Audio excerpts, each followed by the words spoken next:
दोस्तों, आप जानते हैं कि बड़े बुजुर्गों के द्वारा सुनाई जाने वाली यह छोटी छोटी कहानियाँ हमें जीवन की बड़ी सीखा जाती हैं।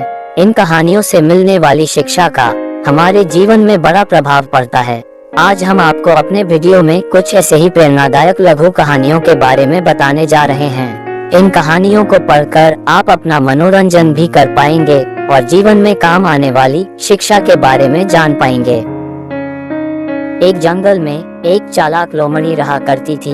गर्मियों के दिन थे और वह भूख से परेशान होकर जंगल में भटक रही थी। बहुत देर जंगल में भटकने के बाद लोमड़ी को एक खरगोश मिला, लेकिन खरगोश मिलने के बाद लोमड़ी ने खरगोश को खाने की बजाय उसे छोड़ दिया, क्योंकि वह इतना छोटा था कि उसे खाने से लोमड़ी का पेट कहाँ भरने वाला था। इसके बाद लोमड़ी आगे बढ़ी, फिर से जंगल में भटकने लगी। कुछ देर जंगल में भटकने के बाद भूखी लोमड़ी को एक हिरण दिखा।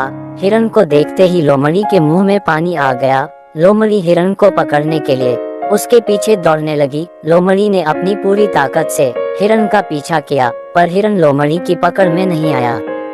अब लोमड़ी खाने की तलाश में बहुत ही थक चुकी थी। जब लोमड़ी के हाथ हिरण भी नहीं लगा तो लोमड़ी सोचने लगी कि इससे अच्छा होता वह छोटे से खरगोश को ही खा लेती जिसको उसने छोड़ा था। कुछ देर आराम करने के बाद लोमड़ी खरगोश को ढूंढने के लिए फिर से जंगल में भटकने लगी। जंगल में खरगोश को ढूंढते हुए लोमड़ी वहां पहुंची जहां उसने खरगोश को देखा था, लेकिन लोमड़ी को वहां खरगोश नहीं दिखा। थक हार कर लोमड़ी को अपनी गुफा में लौटना पड़ा, जिसके बाद कई दिनों तक भूखी लोमड़ी अपनी गुफा में भूखा रहना पड़ा और बहुत दिन बीत जाने के बाद लोमड़ी को खाना मिला।